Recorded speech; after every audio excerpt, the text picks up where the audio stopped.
Hello à tous et à toutes, j'espère que vous allez bien ce matin. J'ai avec moi donc Anso que vous commencez à connaître et pour une fois on a Pierre avec nous. Comment ça va? Salut, ça va, ça va. Donc aujourd'hui petite matinale pour vous raconter un peu, enfin pour fêter un peu les 1 an de la boutique globalement. Les 1 an ça va me tuer pour avoir dit les 1 an mais Oui, c'est pas grave. c'est ce que j'allais dire. Parce que vous avez fait 1 an jeudi dernier, si je ne m'abuse. Et pour la petite histoire, nous c'est un peu comme ça qu'on s'est rencontrés. Globalement, Ouais. vu qu'à l'époque, Anso m'avait contacté en mode tiens, on ouvre une boutique, est-ce que tu as des infos à nous filer? Oui. Oui, j'ai plein d'infos à filer. Et c'est comme ça, et c'était très très chouette. Et du coup, c'était l'occasion un peu de marquer le coup.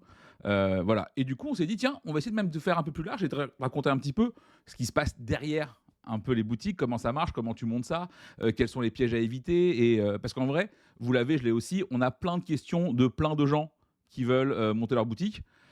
Et très souvent, ils sont pas prêts. Mais genre, pas prêts. Du tout. Et du coup, on va éviter que ça se reproduise régulièrement. Donc voilà. Donc ça fait quoi d'avoir 1 an? C'était cool ou pas? Est-ce que les 1 an étaient chouettes? C'est passé vite. Ouais, C'est passé très super vite. Et puis, il y a 1 an, bah ouais, les clients sont rentrés à la boutique. On a eu plein de petits mots, un petit gâteau. Des Voilà, petites attentions ouais, tout mignonnes. c'était super. Ouais, c'était très chaud. Ça faisait plaisir. Ok. Déjà en 1 an, tu as des habitués, tu vois, qui sont contents que la boutique existe et tout, donc c'est très chouette. Alors avant de démarrer un petit peu, vous faisiez quoi vous avant de monter votre boutique de jeux?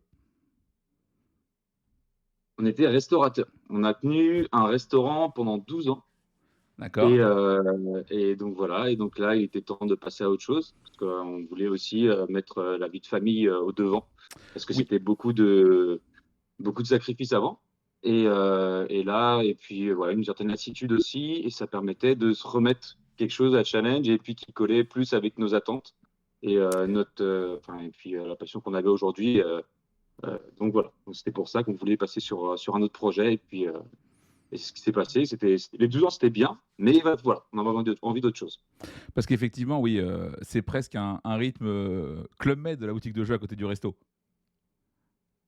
Ah bah oui, bah on a nos soirées, sauf quand on fait des soirées jeux, mais bon, c'est pas tous les soirs. On a nos dimanches. Les dimanches. Ouais. Ah, les dimanches, c'est trop cool les dimanches. Et puis les Ouais. soirs, et tu mets la clé dans la porte à 19h le soir, même si tu as d'autres choses encore, et tu ramènes du travail à la maison. Et tu travailles, d'accord. Et tu travailles à la maison, mais c'est différent. Ouais, C'est une autre charge mentale. C'est pas... puis le resto, si t'es pas en place quand les clients arrivent à midi ou à 19h le soir, tu te prends un juste et c'est horrible. Alors que là, bon, t'as oublié de mettre quelques boîtes en rayon, pas très très grave. Donc c'est pas la même charge mentale qu'un resto. Ça Ok. fait du bien. Ça, c'est plutôt cool. Alors, question bête, la question c'est pourquoi une boutique de jeux? Est-ce que c'était d'un commun accord? Est-ce que c'était l'un de vous deux qui voulait faire ça, l'autre a suivi? Comment ça s'est un peu passé le changement de cap?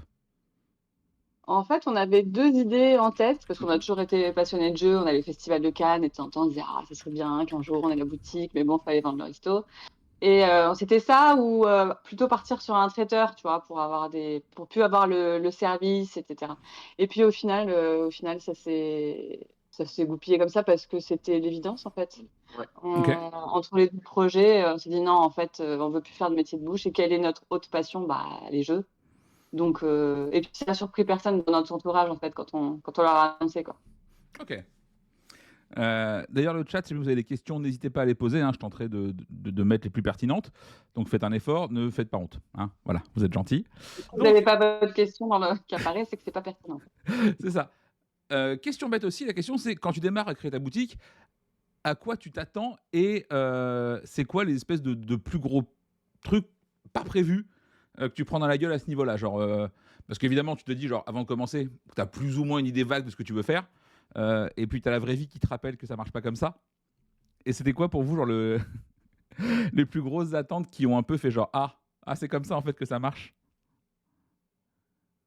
Je sais pas, toi, tu as un truc? Ouais, si c'est l'investissement que ça demande en temps quand même. Parce que tu te dis, comme je te dis, voilà, tu arrives à la boutique, tu peux jouer quand il n'y a pas de clients, enfin voilà, tu t'attends à un rythme cool que tu peux avoir, hein. Mais en fait, on se voyait pas faire juste la boutique parce qu'il faut savoir que du coup, on a un côté café pour avoir des gens qui viennent. C'est quelque chose qu'on voulait garder du milieu de la restauration, c'est partager un moment à la boutique et qu'il y ait un lieu de vie avec des gens Ok. qui viennent, avec qui tu parles, avec qui tu joues. tu leur offres un moment. Donc là, c'était un moment de jeu. Avant, c'était un moment de détente. C'est des moments de détente aussi, mais on voulait qu'il y ait Enfin, des tu leur moments offres, ils qu'on payent. donne. Comment? J'ai dit, tu leur offres, ils payent quand même, les gens. Hein. Ouais, un sirop, un café, ça va. Parce que du coup, d'ailleurs, avant de Et, continuer, c'est quoi votre modèle à vous exactement? Donc, vous avez une boutique, un espace pour jouer, par contre, vous ne faites pas barrage au genre. À 19h, c'est fermé. Ouais, on voulait pas retomber dans les travers entre guillemets de la restauration et bosser tous les soirs. Donc on fait de temps en temps des soirées, mais sinon voilà, le café il est ouvert quand la boutique elle est ouverte. Ok. Donc à 19h on ferme. Voilà, c'est un espace pour se poser dans la journée, pour jouer en famille, entre amis, et pas déjà tu vois il y a pas d'alcool, il y a pas de bière, c'est vraiment café, pâtisserie et détente en journée, Pâtisserie faite maison, d'ailleurs. bien sûr. Tant qu'à faire. Ça aurait été quand même dommage de ne pas en profiter. Donc oui. Et pareil, je trouve que l'autre question qui revient souvent quand tu montes ta boutique, c'est ah mais du coup tu passes ton temps à jouer. Alors je sais pas pour vous, mais quand mais quand je bossais en boutique, tu joues jamais aussi peu que là, en fait. Ah, je sais qu'on a des amis qui tiennent une boutique qui nous a dit: «Ah mais vous allez voir par contre vous allez jouer encore moins qu'avant». On s'était dit: «Mais non, attends, on aura une boutique de jeux, on va pouvoir jouer tout le temps». Bah non, en fait, effectivement. Ou bien si, tu fais des jeux, mais pas forcément les jeux auxquels tu voudrais jouer. C'est parce que c'est des jeux qu'il faut que tu testes, en fait.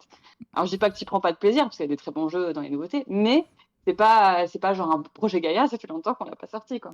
ouais. Ah bah non, Et t'as pas le pourtant, temps on de a faire acheté ça. une table à jeu exprès pour pouvoir, tu sais, les tables où tu peux mettre, Creuser. les tables creusées, là, où tu peux mettre un jeu en dessous, un plateau au-dessus.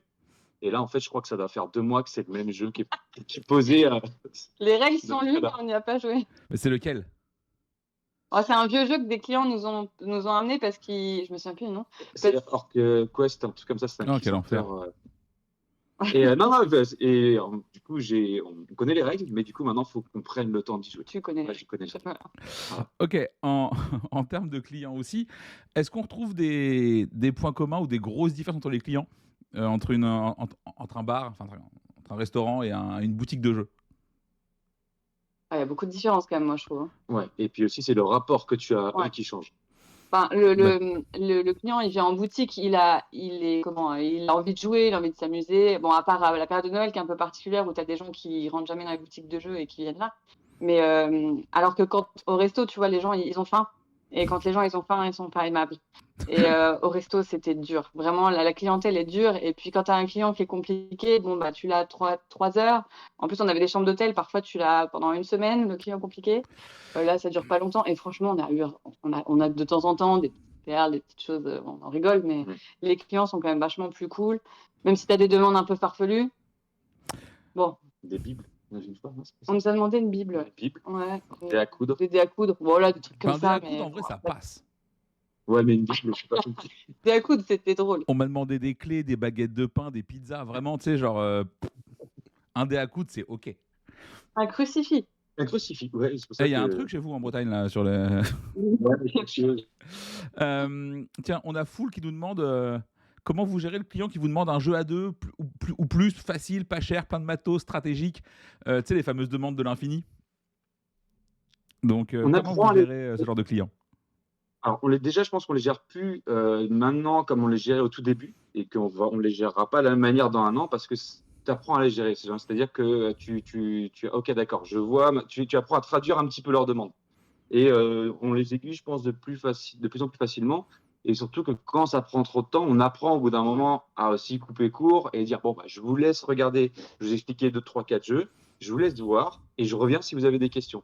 Alors qu'au début, j'étais pas capable de passer une demi-heure à faire le tour de la Mais boutique. ça, c'est le côté resto aussi. Moi, ça c'est un truc hyper compliqué parce qu'au restaurant, quand un client arrive, il faut pas le laisser attendre, en fait. Tu dois être tout au taquet. Ah oui, non, en Il doit boutique, pas non. attendre le client. Alors que là, en fait, le client, bah, tu demandes bien sûr s'il a besoin, mais il faut le laisser flâner. Et au début, on était un client, bonjour, vous avez besoin de quelque chose? Enfin, tu vois, on était sur lui direct, de dire non, non, mais en fait, ça s'apprend de laisser respirer les gens, voir quand est-ce qu'il y a besoin, quand est-ce qu'il n'y a pas besoin. Et puis pareil, il y a des gens, tu pourrais leur pitcher toute la boutique, ils attendraient que tu leur pitches toute la boutique. Et à un moment donné, tu leur as pitché 3-4 jeux, tu leur fais comprendre, si tu leur en expliques plus, de toute façon, ils vont oublier le premier. Donc, Bah, d'ailleurs, souvent, et la tu règle, les c'est laisses 3 jeux. regarder. En termes de vente, la règle, c'est 3 jeux parce que dès le moment où tu commences le quatrième, ils oublient le premier. Voilà, c'est à peu près ça Ouais, la c'est mémoire ça. tampon qu'ils ont. Donc, expliquer plus que 3 jeux, c'est de la perte de temps, d'énergie et tu vas juste perdre le client. Et d'ailleurs, Ouais, mais tu vois que tu as des clients, ils te demandent, après, tu as pitché le troisième jeu, ils te regardent et genre, et quoi d'autre?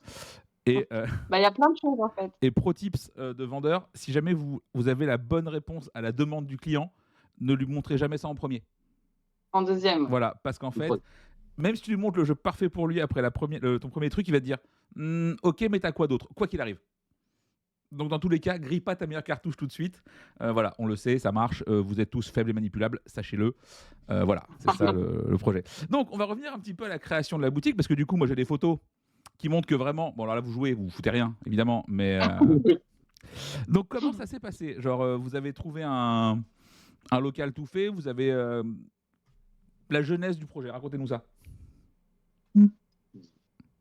Bah, en fait, on cherchait un local comme ça, sans vraiment chercher, parce que le restaurant n'était pas vendu, mais on s'est dit: «Tiens, on va regarder quand même», parce qu'il y a très peu de locaux qui se libèrent, dans le coin, et on est tombé sur un local super, avec par contre, voilà, bon, le premier étage avait énormément de travaux. En fait, le rez-de-chaussée était en très bon état, c'était une boutique de vêtements, et par contre, le premier c'était du stock, donc il y avait rien.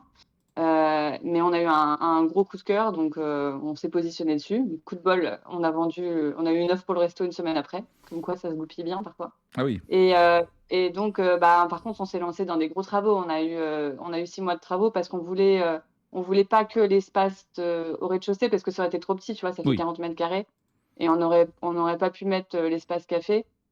Donc on s'est lancé dans des gros travaux, sachant que mon père nous a beaucoup aidés parce qu'il était dans le bâtiment. Il nous aide à chaque fois, heureusement qu'il est là. Bah, c'est pratique quand même. Et Hein. on a fait les c'est pratique, ouais, voilà. Et on a fait ça pendant 6 mois. On a forcément eu des petites surprises, hein, parce que les gros travaux comme ça, il y en a forcément toujours. Et comme ça, on a pu avoir le bel espace, au premier étage pour faire aussi boutique et coin jeu pour accueillir une douzaine de personnes.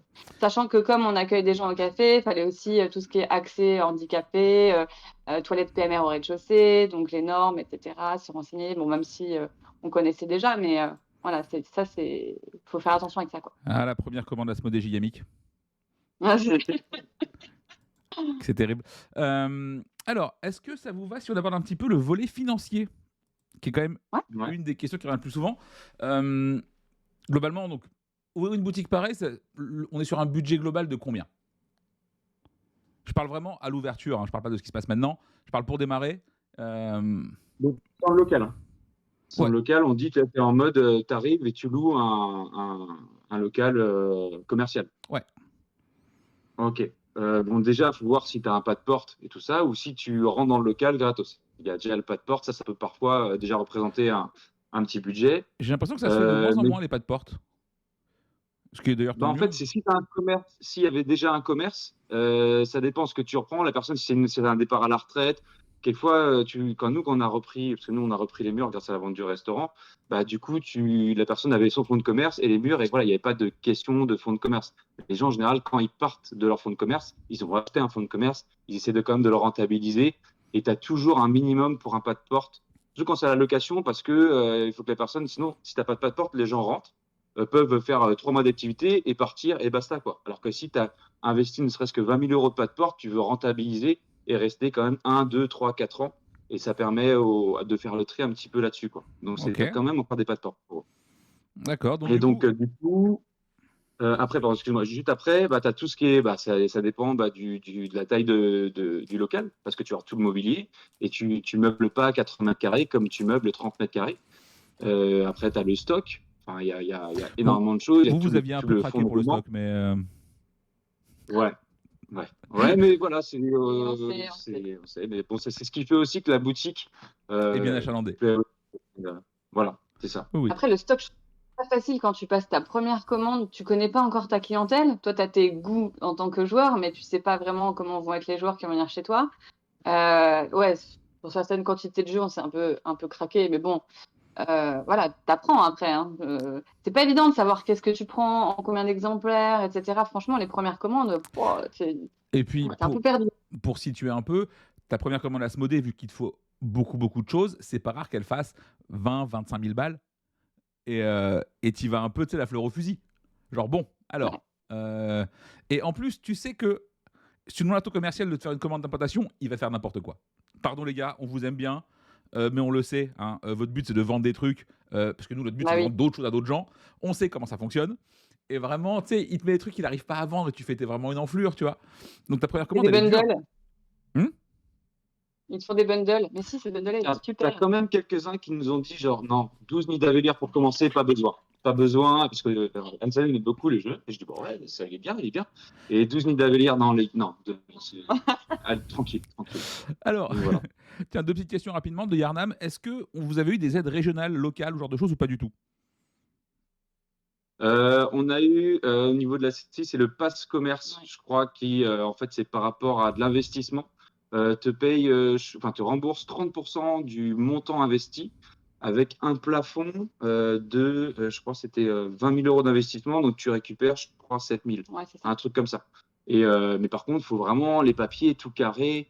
Tu fais pas ce que tu veux, quoi. Il faut vraiment faire attention dans quoi tu vas mettre et se faire conseiller avant et dire est-ce que ça passe? Est-ce que ça passe? Oui. Est-ce que ça passe? Tu vois, Ah les bah, travaux qu'on a fait nous-mêmes, en fait, ça passe pas. Il faut que ce soit fait par un artisan. Donc, voilà.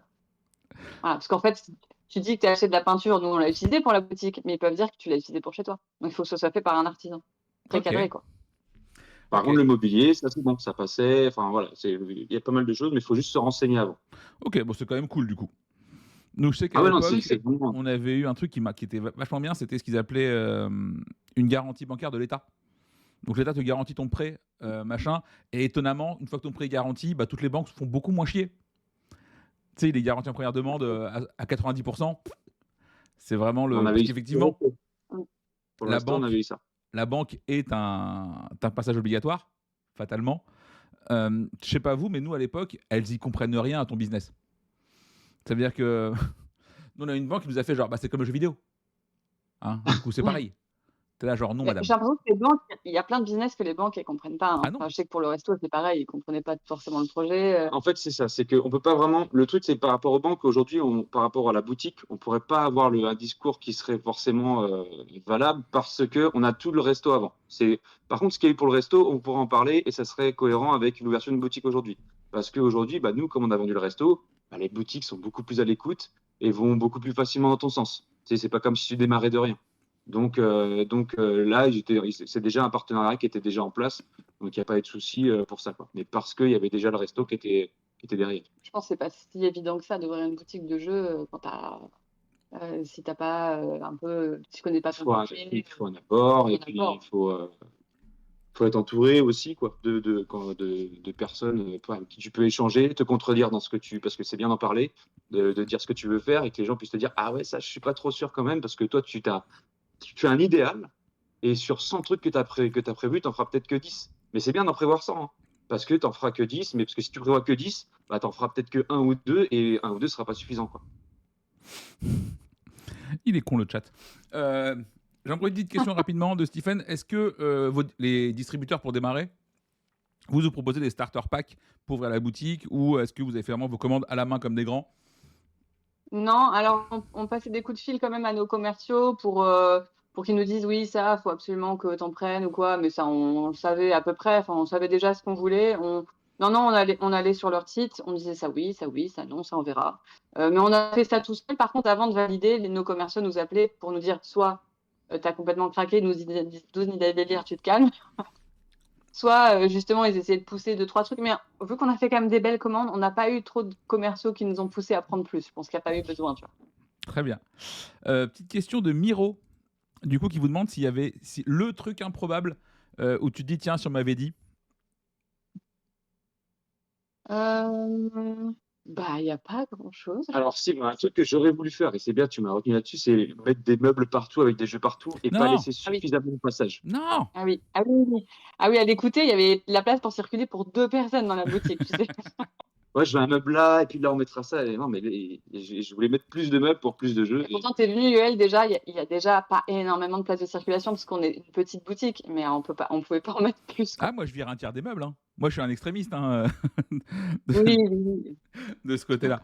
Moi, je suis pour vraiment le côté, genre, que ce soit le plus clean possible. Et moi, je sais que genre, je me suis battu plusieurs fois, que ce soit au Messia ou même chez Philibert, pour qu'on libère de l'espace. Tu vois, en vrai, je préfère toujours qu'on ait moins de jeux, mais qu'ils soient tous mieux mis en valeur.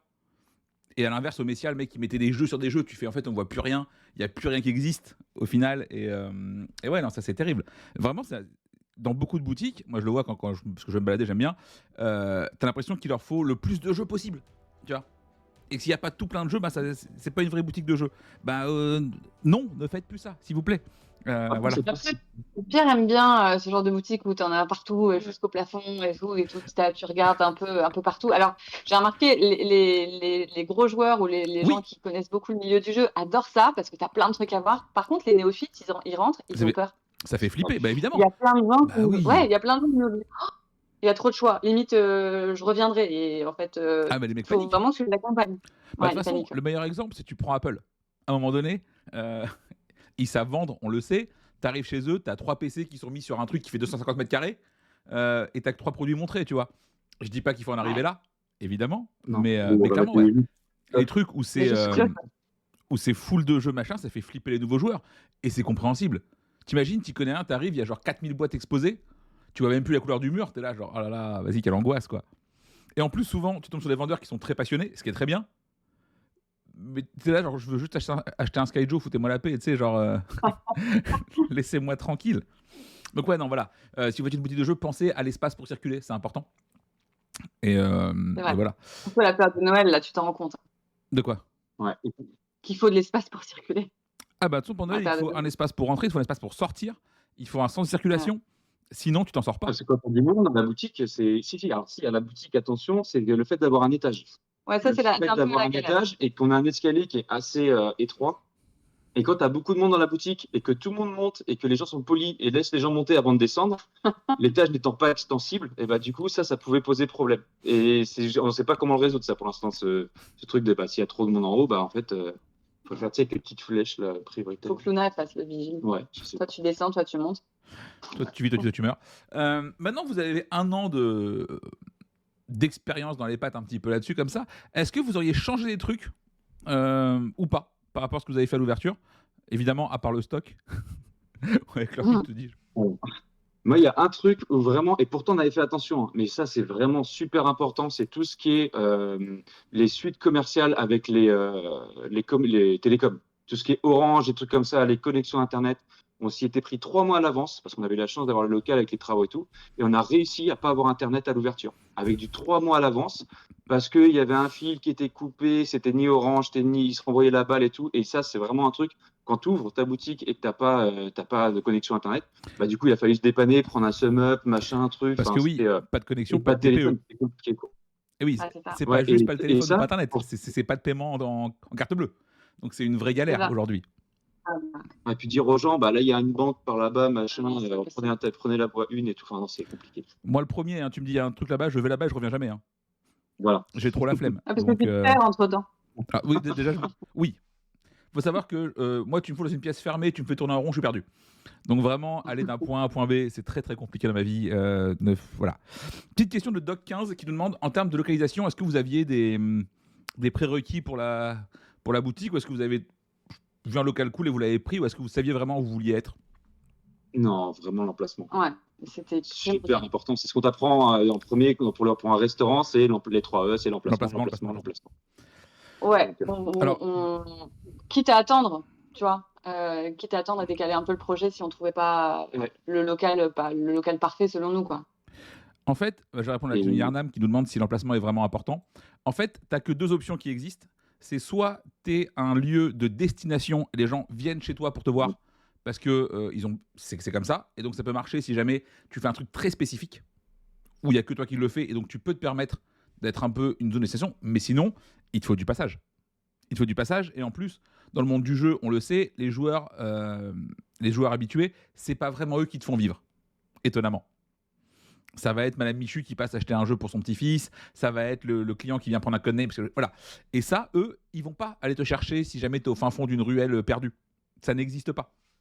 Donc ouais, ton emplacement, il est capital, et le calcul de se dire, je me mets un truc un peu plus loin, mais je payerai de la pub pour qu'on sache où je suis, je pense vraiment qu'il est mauvais et qu'il est perdant à 100%.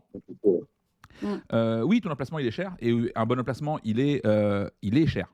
À un moment donné, il n'y a pas de secret. Et en vrai, l'une des meilleures planques pour trouver un local bien placé, bah, tu te mets près des McDo. C'est con, mais ils ont fait le taf avant toi. S'ils sont mis là, c'est que c'est bien. Tu vois, c'est stupide, hein. Mais tu te dis que s'ils sont là, eux, ils ont fait l'étude, ils ont cadré la zone, ils savent que ça fonctionne, et ben tu te mets pas trop loin, et généralement ça se passe bien. Et par pitié, éviter les ruelles où t'as l'impression que c'est un coupe-gorge pour y aller. Tu vois, oui, mais la ruelle est cool, elle est pas loin de centre-ville. Ouais, c'est une ruelle, ça porte son nom. À un moment donné, on arrête les conneries. Voilà, t'as pas le choix. Il faut l'emplacement. Oui, c'est plus cher. D'ailleurs, question extrêmement indiscrète.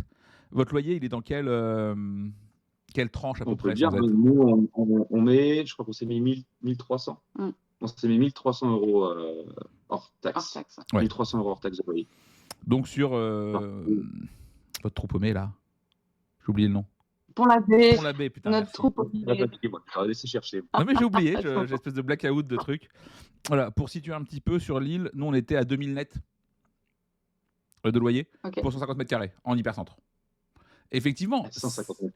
c'est un budget, t'as pas le choix, mais je pense que sans ça, en fait, tu peux pas t'en sortir. L'emplacement, il est vraiment trop capital et je préfère un local un peu moins bien placé qu'un local top Oui. qui est mis n'importe où. Vraiment à choisir, je pense que ça, Ouais. c'est... On le voit, nous, il y a des gens, tu les entends, ils disent ah tiens, une boutique de jeux quand ils sont en vacances ou quoi et qu'ils flânent et ils rentrent. Bah Et oui. ils sont pas venus chercher spécialement une boutique Ouais. de jeux. Donc ça joue beaucoup. Ouais, puis il y a un calcul à faire. C'est tu te dis si ton loyer il te coûte, je sais pas moi, si tu préfères un truc à 500 euros, là tu as 1300, tu dis 800 euros, il faut que tu vendes environ, je sais pas moi, 2000 euros de jeu pour rentabiliser ça. 2000 euros de jeu divisé par 20 jours, tu es à 100 euros de jeu. Et bah, ton emplacement, si tu veux vendre 100 euros de jeu par jour en plus, ce qui est pas déconnant, je pense par rapport à un bon emplacement comparé à un mauvais, bah tu es dedans. Donc en fait, si tu calcules ça comme ça, bah ouais, il faut que ça reste des chiffres et que tu investisses quoi, là-dedans, plutôt que de la pub ou un truc comme ça. Question de Pierrot qui me fait beaucoup rire. Est-ce que vous avez un client pilier? Tu sais, c'est celui qui est là tous les jours, qui, tu sais, quasiment qui conseille les clients à votre place, qui répond. On les connaît tous, ceux-là. Il y en a toujours un ou deux qui sont dans les boutiques. Est-ce que vous en avez un? Ils conseillent pas encore. Non. Non, mais on en a eu un ou deux. Hein. Enfin, Ouais. deux, mais... Qui venaient souvent, c'était leur repère, enfin, l'endroit où ils se sentaient bien. Donc, du coup, ça discute, ça se pose. Au début, c'était marrant parce que tu te souviens la première fois qu'ils sont rentrés dans la boutique. Et c'est souvent des gens qui sont assez réservés, tu vois, comme ça. Ils sont pas. Et après, quand ils sont à prennent l'aise. confiance, tu les mets en confiance, tu discutes avec eux, ça se passe bien. Et là, tu sens qu'ils sont vraiment bien, quoi. Mais toujours respectueux et tout. Oui, il y a des clients piliers comme ça. Parce qu'en C'est vrai, rigolo.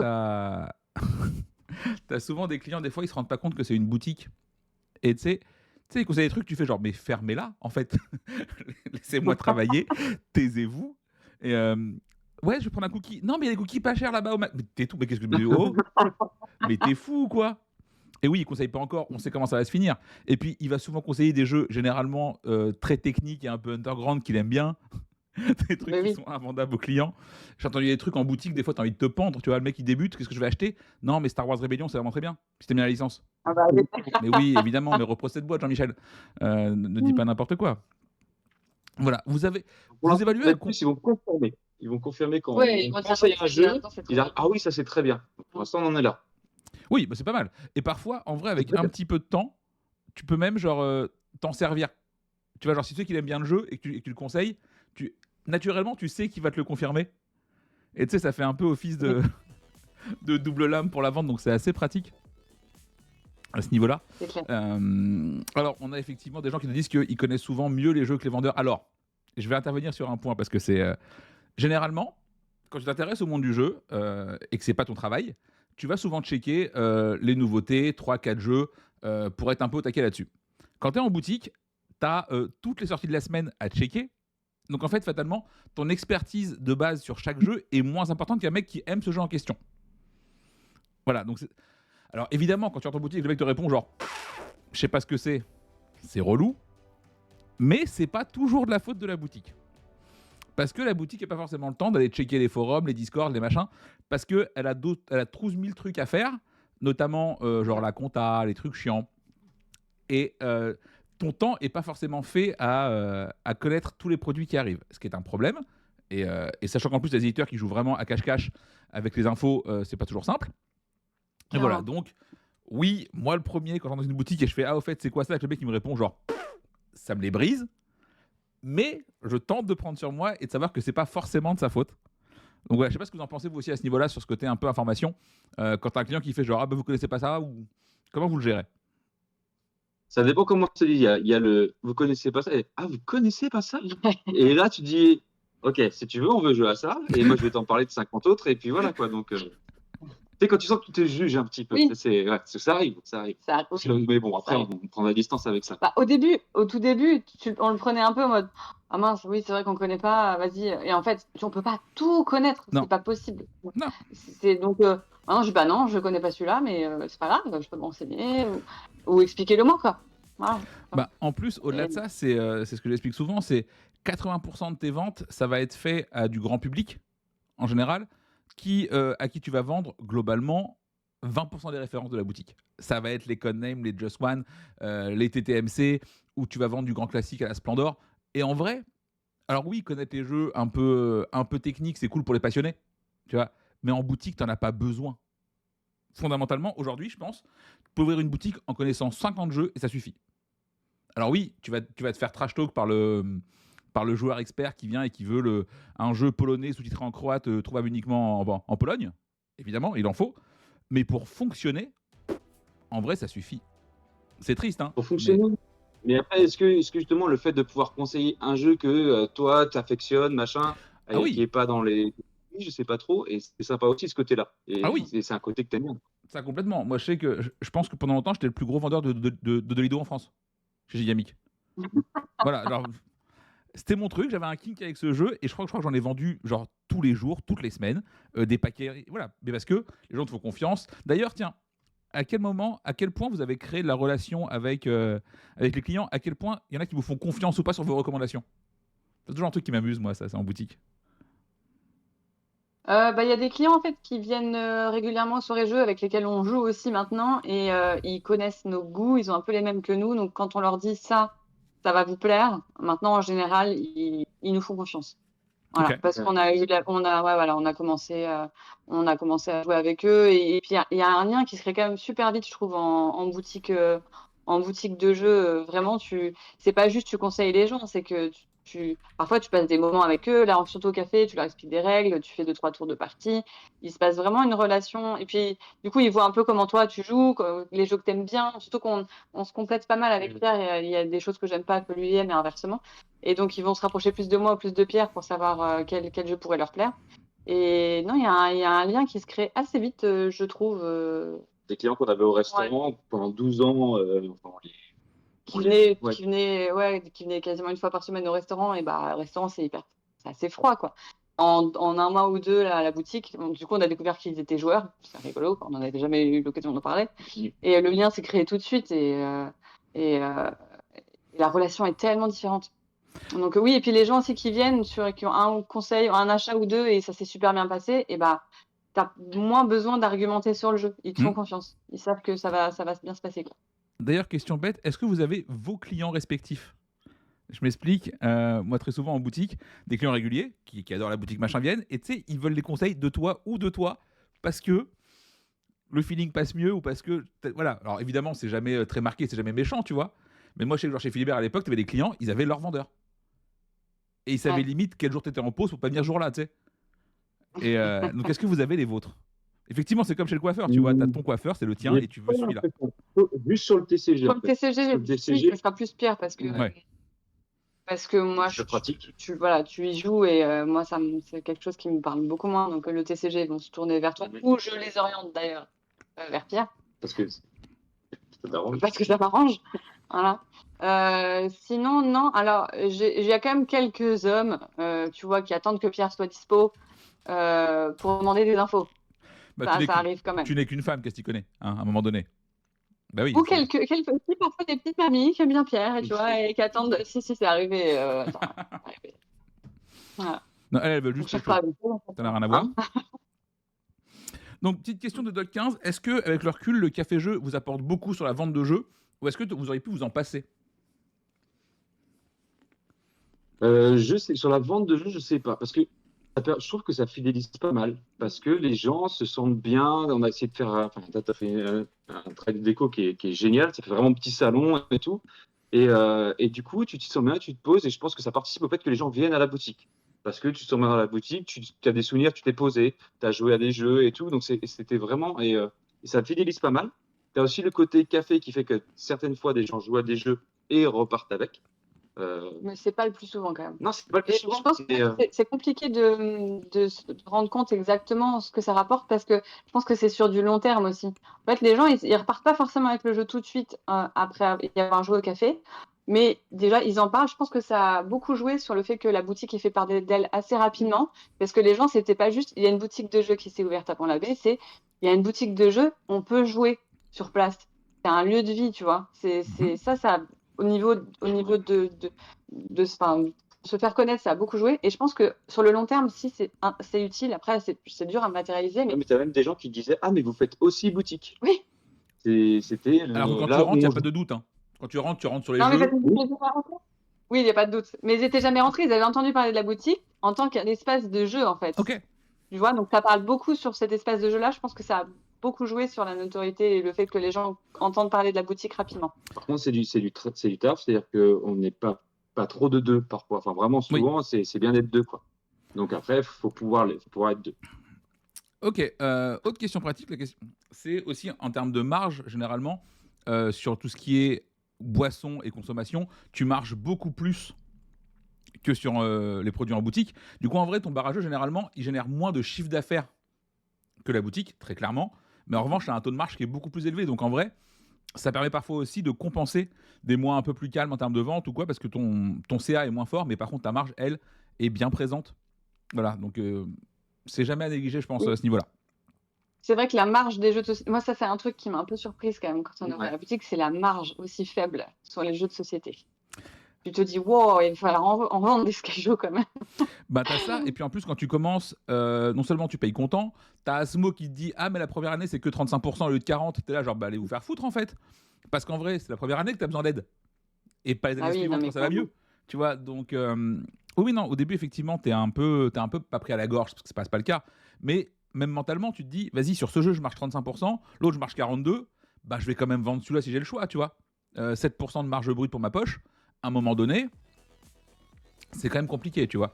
Mais voilà, attends, alors je pense qu'il y a pas mal alors, tiens, il y a des gens qui vous félicitent, donc on a Pro Meeple qui vous fait un bisou. Et qui vous Oui, mais j'étais remercie passée pendant les travaux. voilà, qui vous remercie pour la visite. Nous avons Joué FR qui vous dit que vous êtes tous les deux de très bons conseillers, même si a priori il vous a pas souvent vu, on le sait. Non, c'est faux, je mens. Tiens, on a une question de Marvin qui demande des conseils pour un nouveau vendeur. Le truc. C'est-à-dire pour moi. Quand tu Lui, commence arrives dans le milieu de la vente. voilà, lui il commence dans une semaine en boutique de jeux. Ah, Est-ce que vous avez un tips à lui filer Ouais, après, déjà, enfin, ça dépend si déjà il est à l'aise avec les gens ou pas, en général. Est-ce que parler avec quelqu'un comme ça se fait naturellement, ou est-ce qu'il va devoir forcer rien que pour trouver les formules parce que quand tu es bloqué avec ça, tout le conseil de jeu, il viendra après. Si tu es naturellement à l'aise avec les gens, bah, tu peux te concentrer sur le côté technique. Ah ouais, alors ceci, cela, le tel jeu, enfin, ce que ça fait. Et ça dépend déjà de comment tu es à l'aise avec les gens, je trouve. ça c'est marrant parce que tu étais plus nouveau dans ce sens-là. Parce que moi, avant le restaurant, j'étais commercial. Et Pierre, bah, mine de rien, il était dans sa boutique, tu vois, il était dans sa cuisine. Donc, il n'avait pas le contact avec les gens. Et Donc, c'est vrai. Il parlait pas aux gens, il donnait des C'est bien. ordres uniquement, c'est tout. C'est ça. C'est un chef, quoi. Voilà.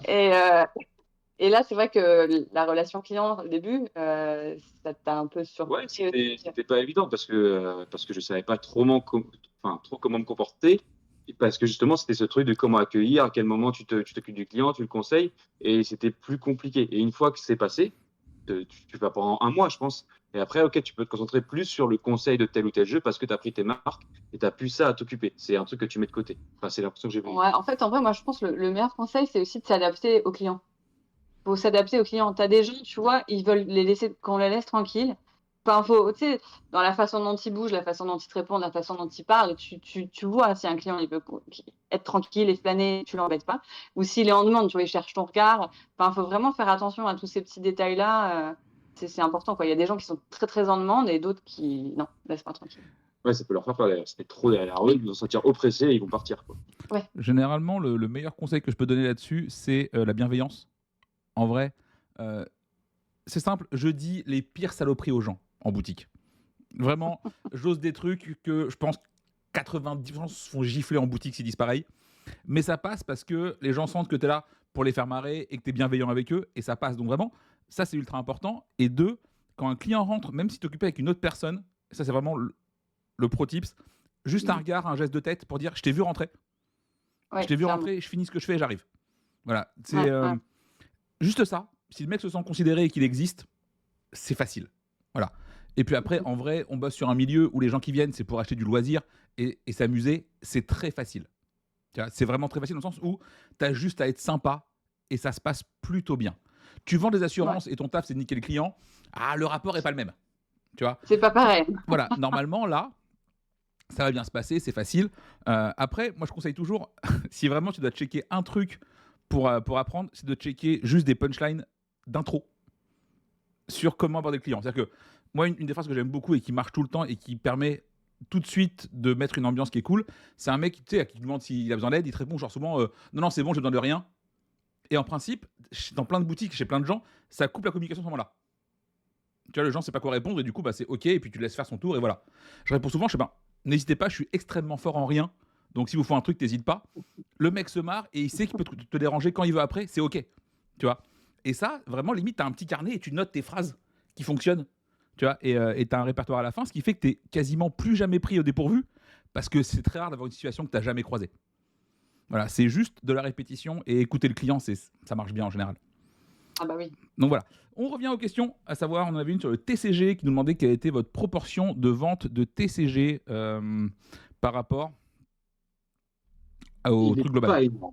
Franchement, on n'a pas encore les chiffres exacts parce qu'on arrive sur l'année et qu'il va falloir qu'on voit avec le comptable et tout ça. Et puis que si on en a ouvert un petit peu, parce que j'ai eu des petits problèmes. Et du C'est coup, un pour voir toxico. vraiment ce qui a été vendu, je pense vraiment, il y a, enfin, je sais pas, je dirais, je pense quand même moins de 15% quand même. Non, je pense qu'on est à 20% à peu Ah près en ouais, ça va. général. Ouais. Ok, d'accord. Alors ça dépend des mois, c'est pareil si c'est des mois où il y a Des sorties. des chapitres pour les sets qui sortent. Mais oui, c'est quand même, je pense que ça fait 20% à peu près de notre chiffre. Voilà.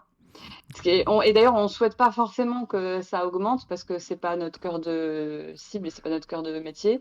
Et puis c'est quand même hyper volatile le TCG, donc si on compte là-dessus et qu'on a l'inverse, 80% de TCG, c'est pas, moi ça me stresserait, tu vois. Et puis, Bah, pour vendre tout ça, du coup, il faut s'y intéresser et c'est super chronophage. Vraiment, oui, moi, je m'y suis mis en même temps qu'à l'ouverture de la boutique parce que je dis, bah, on va tester pour voir si on en fait.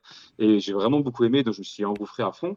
Mais rien que suivre 3 TCG, enfin là, on est surtout sur l'Orcana, Altered, Star Star Wars, Wars. ça fait. Le Magic, on a laissé tomber parce qu'on n'est pas dans leur programme et les marges sont ridicules et que ça existe depuis tellement longtemps qu'il faudrait vraiment encore plus de temps que je n'ai pas pour vraiment pouvoir en parler. Parce que j'ai envie de pouvoir en parler. Oui, parce qu'en Que plus, c'est pas juste je le vends et puis voilà, c'est tiens, t'as les nouvelles cartes, ceci, cela, et ça prend énormément de en temps, plus quoi. les joueurs adorent parler de TCG avec les mecs en boutique en Ouais. général. Et tu sais, vraiment, parfois, t'as envie de dire genre Camoulox. Vraiment, je bite pas un mot à ce que tu racontes sur un jeu. Moi, le nombre de fois qu'ils rentrent, ouais, je cherche à monter un deck vampire sur Magic, faut que j'achète quoi? Mais je sais rien, gros, vraiment, je sais pas, frère. Je joue pas à ton jeu de pouilleux là, laisse-moi tranquille. Mais Bah, parfois, Pierre, je le perds une demi-heure, voire une heure avec des clients, hein. Et puis, tu bah sais, ouais. les autres clients qui rentrent, qui viennent pour les jeux de société, parfois, tu sens qu'ils écoutent la conversation et qu'ils se disent, mais qu'est-ce qu'ils disent? Ouais. Et Et ça- effectivement, on a Pierrot qui trouve que 20% c'est énorme. Et en vrai, je pense que 20% actuellement, c'est dans la limite basse des TCG. Et il y a deux problèmes à ça avec le TCG actuellement. Déjà, il y en a beaucoup plus qui arrivent sur le marché actuellement. Et deux, ça te mobilise une trésorerie conséquente. C'est-à-dire qu'à Oui. l'époque, tu avais Magic qui sortait, Yu-Gi-Oh! Un peu Pokémon. Tu savais que tous les 3 mois, tu avais ton petit billet de 5K qui sortait en marchandises et que c'était OK. Aujourd'hui, c'est pas rare d'avoir 30-40% de ta trésorerie qui est immobilisée à l'instant T. Alors, tu sais souvent que tu vas te rembourser dessus, mais à un moment donné, ça te bouffe une grosse part de trésor et c'est un vrai problème à ce niveau-là. Ouais, puis Et tu as toujours un risque aussi que bah, tel set, finalement, ça fonctionne moins. Et là, quand tu as ça sur les bras, ouais, surtout qu'en Après, le plus, truc qu'il faut dire, c'est que le Pokémon, tu comptes ça dans le TCG. Par contre, le Pokémon, ça ne demande pas forcément de temps. Ça, c'est de l'achat oui, oui. collection, machin. Et avoir du Pokémon, même si c'est considéré comme dans les 20% de TCG. regarde, on fait quand même des animations sur Oui, mais Pokémon. nous, mais il n'y en a pas beaucoup de boutiques qui font des animations sur Pokémon. Et on essaie de le mettre en place parce qu'on passe des On a moments des joueurs sympas, aussi. il y a des joueurs et il y a des petits moments cool. Mais sans ces animations-là, on pourrait quand même vendre du Pokémon. Et même si ça rentre dans le TCG, c'est un truc, les gens rentrent, ils le Ouais, c'est prennent. un Et produit. puis C'est voilà. un produit classique éventuellement, plus que. Après, le problème qu'il y a avec le TCG aussi, c'est que ton taux de marge est bien plus faible que sur un jeu classique. Déjà parce que tout le monde se fait la guerre des prix et fatalement, tu peux pas te permettre d'allumer les gens. Et donc, si jamais tu te trompes sur une commande sur un nouveau set et que tu as un tiers du stock sur les bras, t'es mort. Mm. C'est-à-dire que. Et en vrai, ça se solde pas très bien le TCG. Parce qu'en fait, si les gens ne le voulaient pas à l'instant T, ils en vendront Ils le pas prendront 6 mois pas. plus tard. C'est pas la peine. Tu vois. Pokémon, Donc, c'est bon. Pokémon, tu soldes pas Pokémon d'ailleurs. Souvent, tu gardes et ça prend de la valeur. C'est très différent. Ça dépend, tu as quelques séries, Ça maintenant, dépend il les y a sets. quelques séries où vraiment il y en a, faut faire gaffe. Voilà. Quand on te dit, ça y est, je l'ai mis plein de côté, cool, je rentre, je suis dans les petits papiers. Non, c'est Non, juste non, qu'en c'est qu'il fait, en a trop. pas où le mettre. Ouais, Oui, c'est Voilà. ça. Et effectivement, aujourd'hui, tu arrives à un stade où les boutiques doivent aussi jongler avec le côté un peu, comment dire, spéculation du TCG et prendre ça en compte, tu vois, et ça devient un peu technique. Ça devient un peu technique. clairement. Et je vais revenir sur le fait que Golden Meeple fait 80% de son CA en TCG. Il y a aussi le positionnement de la boutique. Ils font beaucoup d'imports, ils font beaucoup de jeux, beaucoup de jeux experts à ce niveau-là. Donc fatalement, ta boutique est faite pour ce genre de choses. Je pense que pour vous et comme pour beaucoup de boutiques, ton client principal, c'est le client de passage. C'est Ouais. celui qui Oui, va mais acheter c'est des codenames, des du Just One. familial, voilà, du familial, du jeu d'ambiance. On a pas mal aussi de jeux enfants. Tu vois, justement, le fait qu'on ait 2 étages, comme c'est pas très pratique, on a mis au deuxième étage, on a mis tout ce qui demande beaucoup moins de conseils. Donc les jeux experts, ce genre de jeux où les gens savent déjà ce qu'ils veulent, qu'on n'ait pas forcément besoin de monter. Et on voit que la plupart du temps, on reste au rez-de-chaussée. Il n'y a pas besoin de monter, parce Bah. que les gens qui nous demandent conseil, c'est des jeux autres que les jeux experts. Oui, de toute façon, en vrai, aujourd'hui, sur du jeu expert, ton client, souvent, il connaît le produit mieux que toi, il a souvent checké en ligne avant, voire il l'a acheté en ligne, de toute façon. Donc, ou alors, c'est de la précommande, parce qu'il sait ce qu'il veut, et donc tu vas pas forcément le conseiller non plus. C'est pour ça qu'aujourd'hui, c'est ce que je dis souvent, je fais les joueurs experts sont plus. Enfin, moi, typiquement, aujourd'hui, je suis plus la cible des boutiques. J'y vais Non. parce que j'aime bien et que c'est chill et que je m'éclate. Mais vraiment, j'y vais pas pour du conseil. Tu vois, enfin, éventuellement, si je veux conseiller le vendeur, mais pour moi, il n'y a pas d'utilité. Je pourrais acheter en ligne, et voilà, si je le fais, c'est effectivement un vrai acte de soutien pour les boutiques, parce que je suis un enfant de 6 ans et que j'aime bien avoir tout de suite, et que commander un jeu qui arrive demain, c'est déjà beaucoup trop long pour moi. Oui, j'ai la patience d'un enfant de 4 ans, c'est terrible. Voilà. On a Doc qui nous demande les marges un petit peu, si vous voulez en parler. Globalement, sur un jeu de plateau, tu es entre 38 et 42, à peu de choses près. Ouais. Sur le produit. Les TCG, c'est une tannée parce que ça va dépendre de la concurrence dans la ville, ça va dépendre de 100 000 facteurs différents, de la guerre des prix, est-ce que le produit est demandé, donc ça peut aller de 10% de marge à 400, tu vois. Ouais. Moi, je sais qu'on a vendu des produits Pokémon de vieille édition où tu vends ça 10 fois le prix normal, tu vois. Donc, C'est que les plus faibles, c'est Magic. Quand t'es pas, enfin, en tout cas, quand tu n'es pas dans le programme. Clairement, quand non, tu vends une Magic, c'est bouteille, je l'enfer. crois, 160 et que tu gardes 15-20 euros pour toi, ouais, tu te dis, ouais, mais vaut mieux pas que je le ramène au booster parce que je vais me dire tout ça pour ça. Après, bon, il y en a, ça va, tout ce qui est l'Orcana et tout, ça, c'est plutôt correct. Alors, Mais c'est bon, pareil. faut savoir que pour Magic, à l'époque, j'en ai parlé avec Asmodée, ils vendaient à peu près pour l'équivalent de 3 centimes le booster de marge. Ça donne un niveau d'angoisse.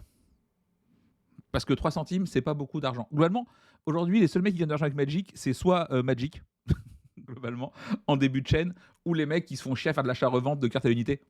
Mais c'est un taf à temps plein, tu vois. Et je vais répondre à Floref qui a une nouvelle question là-dessus, c'est comment se passent les négociations avec les distributeurs? Est-ce qu'elles sont rudes ou pas? Bah, il n'y en a pas, en fait.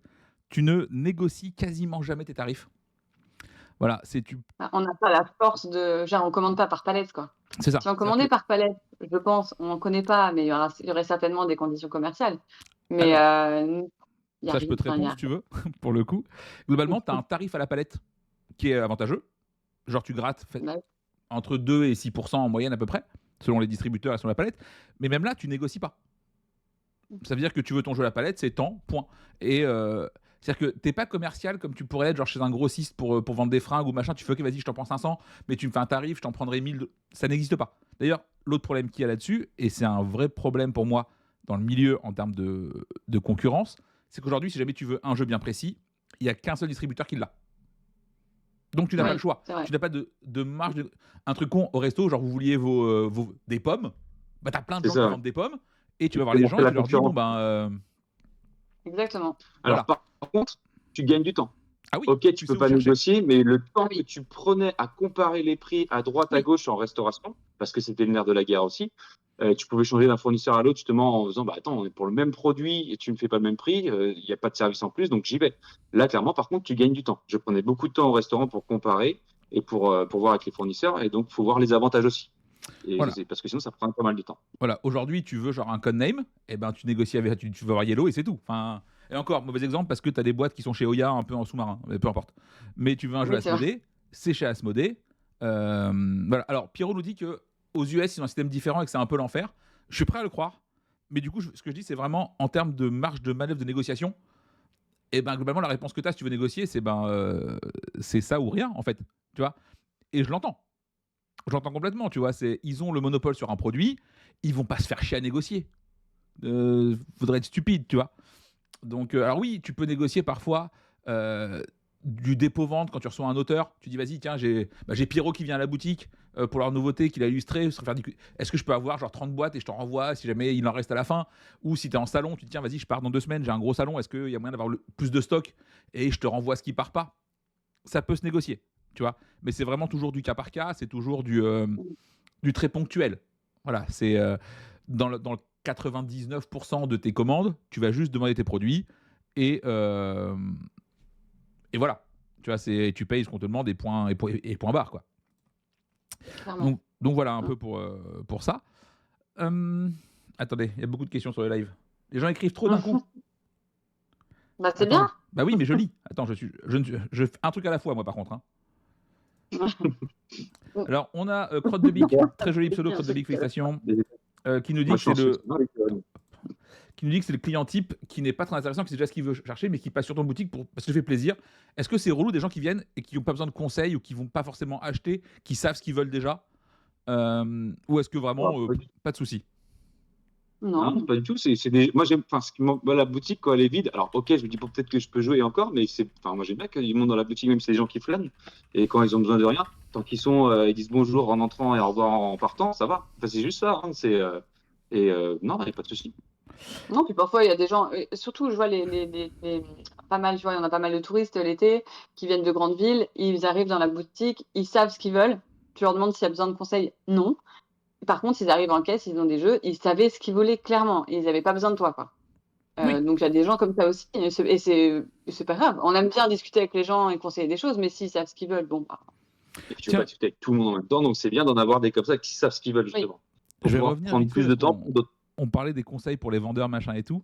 Et un truc que je dis souvent et qui est souvent pas très bien appréhendé par les gens, c'est de dire si jamais le mec vient et te demande un jeu et que tu donnes ce jeu-là, t'es pas vendeur. T'es points relais, t'es pharmacien, t'es ce que tu veux. Euh, En fait, ton taf de vendeur, il va commencer quand le mec va dire non. C'est-à-dire que c'est à ce moment-là que ton travail commence. Si le mec, il te dit ce qu'il veut et tu lui donnes, t'as pas vraiment travaillé. Donc voilà, vraiment, le non, c'est juste le début du moment où on va commencer à bosser. Voilà, ne perdez pas ça de vue en général, parce que les gens vont challenger un petit peu. Non, le pharmacien ne donne pas de conseils, c'est faux, c'est des mythos, les pharmaciens, on les connaît. Moi, les miens, ils te donnent ton Doliprane et tu vas te faire foutre. Voilà. Donc ça, c'est assez important. Comme j'avais dit à Pierre, je n'ai pas menti, il ne reste que 5 minutes. Comme quoi, 1 heure, ça passe relativement vite. C'est vrai. Un petit mot de la fin, comme ça, éventuellement, un truc, une anecdote, un truc un peu cool. Déjà, est-ce que vous conseillez aux gens de monter leur boutique s'ils ont envie de le faire? Est-ce que c'est pas trop galère? Est-ce que c'est un truc que vous encouragez? Alors oui, mais il faut vraiment être carré derrière. Genre, nous, vraiment, j'insiste sur le fait qu'on avait déjà une boutique avant, déjà un commerce, donc on était calé sur le fait que ça prend du temps, que quand tu es à la maison, tu vas quand même devoir bosser parfois, enfin, que tu vas devoir bosser à la maison quand même, que si tu n'as pas les reins solides et que c'est pour être dans le jus 4 mois après et que tu puisses pas passer de commande parce que tu n'as pas suffisamment de trésor, bah, c'est compliqué. Et donc, ouais, ça va être du temps. Il faut vraiment les moyens. L'emplacement, c'est important. Et puis, je sais pas, il y a peut-être autre chose. Et vraiment, moi, le côté vivant de la boutique, je trouve que c'est vraiment quelque chose d'important. Enfin, je trouve le côté café, si on peut le faire, c'est quand même bien parce que ça permet vraiment de partager des moments avec des gens. Et le TCG permet ça aussi. TCG, ça nous a fait une communauté de gens, de joueurs qui se donnent rendez-vous à la boutique, qui jouent ensemble. Et quand tu rentres dans la boutique et que tu entends des gens qui parlent, qui rigolent, qui jouent, qui ceci, bah, ta boutique, elle vit pas de la même manière. Le client qui rentre dans une boutique où ça parle et ça rigole, bah, je pense que ça le met déjà à l'aise. Il dit, ah, je veux la même chose. Et voilà. Il n'y a rien de plus motivant qu'une boutique qui rit. Mais vraiment, c'est-à-dire que Ouais. t'entends des gens te marrer dans une boutique, tu veux rentrer. Et puis en plus, moi je le vois parce que ça arrive Mhm. régulièrement, t'as des clients qui sont là, tu balances une line à quelqu'un, ça le fait marrer, les autres gens vont réagir avec toi. Et du coup, tu vas, C'est vrai. tu vas créer une espèce de mini-conversation à 4-5 de gens dans la boutique d'un coup, et tout de suite, c'est beaucoup plus agréable pour tout le monde. Tu vois, et les gens viennent chercher ça aussi. Tu vois, à peu près. Alors, il reste Clairement. 2-3 questions. On a une question de Doc qui vous demande si vous arrivez à dégager les revenus pour l'instant ou pas encore. Pour l'instant, par rapport au prévisionnel, bah, ça se passe plutôt bien. Donc, ce qu'on attendait de voir, nous, c'est si on allait avoir la place pour deux. En fait, c'était ça le nerf de la guerre. C'était vraiment savoir si on allait pouvoir se rémunérer à deux. Le rendez-vous avec le comptable, c'est bientôt. Donc, on a à peu près une idée de c'est possible. Un, c'est sûr. Mais après, le deux, c'est à quel point, moi, c'était le fait de pouvoir de devoir faire éventuellement des petits extras à côté en restauration, ce qui n'est pas compliqué à trouver. Et ça, on le saura plus tard. Mais c'était rémunération. Puis on n'a pas des exigences salariales Ouais. très Il y élevées. a ça aussi. En fait, ça dépend du rythme de vie de chacun. Si tu habites dans une grande ville et qu'il faut que tu mettes 1500 € dans ton loyer, bah, c'est pas la même chose que si tu es en campagne et que tu as ton appart avec ça à 500 €, quoi. Enfin, ça dépend de beaucoup de choses, en fait, de ce que tu veux pour vivre. Voilà. Du coup, est-ce que vous arrivez à évaluer la taille minimum d'une ville? Il y a combien d'habitants à Pont-l'Abbé dans votre bled là-bas? Il y en a 8-9 000. Il y a pas, alors c'est une petite ville, hein, mais en fait, on n'a pas, nous, quand on a décidé de se mettre à Pont-l'Abbé, on s'est pas arrêté au nombre d'habitants parce que sinon, tu te dis 8 000, ouah, c'est chaud quand même pour être une boutique et deux dessus. C'est qu'en fait, comme tu as pu le remarquer, il y a beaucoup d'eau autour de Pont-l'Abbé, il y a beaucoup de mer. Et en fait, tous les habitants des petites communes qui sont au bord de mer passent par Pont-l'Abbé pour aller dans des plus grandes villes. Donc finalement, on a le Pays Bigoudin, c'est 50 000 potentiels clients qui passent par Pont-l'Abbé très souvent, quoi. Très bien. Petite question de Percival qui demande aussi, est-ce que vous avez une idée un petit peu de la mise de départ nécessaire? Évidemment que oui. Ça veut dire que... alors, est-ce que par mise de départ, tu parles de l'apport qui est nécessaire ou est-ce que tu parles vraiment du billet global pour l'ouvrir? Je sais qu'aujourd'hui, tu as pas mal de boutiques qui ouvrent avec un petit budget de départ de 70-80 000, que ça se fait sans trop de problèmes. Après, ça dépend un petit Mhm. peu aussi de ton niveau d'équipement que tu veux, le niveau de mobilier que tu souhaites. Entre des calax et des étagères fait maison par un artisan, bah, ton prix n'est pas le même. Voilà, ça dépend un petit peu tout ça. Le billet global, j'ai dit, ouais, je pense que... Alors, vous étiez à combien, vous, en billet global pour l'ouverture de Bouche Champion? Après, il y avait les travaux aussi, donc Bah Alors, oui, ça, j'allais en dire comptant les que travaux. ça dépend si tu es bachelor ou pas. Voilà, mais si on compte les travaux. Si on compte les travaux, je pense on s'était dit quand même entre le stock, parce que les banques aiment pas prêter pour le stock. Oui, le stock, c'est pour ta pomme en général. On était parti sur 40 000 € de stock. Et je sais pas, moi, les meubles, tout ça, enfin, je dis, il faut au moins, enfin, nous, on était parti sur une enveloppe de 100 000 quand même, je pense. Ouais, c'est ça. 200 000 et après, répartir, voilà, c'était ça, quoi. Voilà, Mais parce que, globalement. ouais, parce qu'on n'a pas cherché trop d'avoir de prêt on a pris un prêt pour les murs, mais pas forcément pour la boutique. Parce qu'il y avait la vente du resto avant et que, bah ouais, bah, ça aide beaucoup. Voilà, donc globalement, tu sais que tu es parti pour un petit billet entre 70 et 100, selon ce que tu veux comme type d'aménagement, si tu as les travaux ou pas. D'ailleurs, un local sans travaux, c'est vraiment la refaite. Et toujours pareil, mieux vaut un local vierge complètement qu'un local où il faut faire les travaux parce que c'était, où il faut changer ce qui était avant pour revenir à neuf. Faut jamais oublier ça non plus. Mm. Enlever un truc déjà présent, c'est beaucoup plus cher que partir de rien. Donc ça, Ouais, et ça prend plus de temps. ça prend plus de temps, tout ça. Donc voilà, un peu, vous avez quelques chiffres. On arrive gentiment au bout de cette heure de discussion. Comment ça s'est passé du coup, Pierre? Pas si terrible? Bah, bien, non, mais, enfin, non, pas c'était, non, bien sûr, ça prend le temps que ça prend, mais c'est juste que, oui, en fait, t'as envie de dire tellement d'autres choses. Ouais. Bah oui. Sur le fait, tu vois, du financement, de ceci, de cela, parce que là, en fait, tu as des approximations. Et je sais que quand nous, on a voulu ouvrir la boutique, on aurait voulu avoir trouvé des émissions comme ça, des infos claires, précises. Déjà, pour connaître la marge, c'était compliqué, c'était un peu opaque, quoi. Savoir exactement la marge, ceci, combien, enfin. Et malgré ça, on avait l'expérience du resto. Donc, on connaissait tout ce qui était notion de charges fixes, charges variables, électricité et tout. Mais il manquait quand même pas mal de choses. Alors, quand tu pars de zéro, bah, c'est un monde en fait. Et je pense qu'il y a plein de gens qui vont se dire, ah, ça peut être cool d'ouvrir un petit de jeu un peu comme les gens se disent, ouais, c'est cool d'ouvrir un restaurant ou un bar entre potes. Et qu'en fait, Dans la ça vraie demande vie. beaucoup de choses et d'apprendre. Donc voilà. voilà. Donc, en tout cas, n'hésitez pas. On se fera peut-être une table ronde de questions à l'occasion sur comment monter sa boutique de jeux avec 2-3 boutiques qui sont intéressées. Ça peut être rigolo, je pense. Ouais, c'est Et ben intéressant. voilà, évidemment que tu poules jusqu'à ces jeux, Pierre. Pierrot, tu vas à Quimper, t'es pas loin. Ah bah oui, il faut passer. Et en plus, vu que t'es un mec malin, Bravo, tu passes tu pas bien. dédicaces Behind. Ah bah oui. Eh, voilà. Ne me remerciez pas, c'est gratuit. Voilà, donc je vous fais à tous de très gros bisous. Portez-vous bien. Et puis on se retrouve dès vendredi pour le petit bilan du mois d'octobre avec Anso et pas Pierre. On aura Béa à la place. J'ai donné pour l'année, c'est bon. Allez, portez-vous bien. Salut. Ciao, Salut. ciao.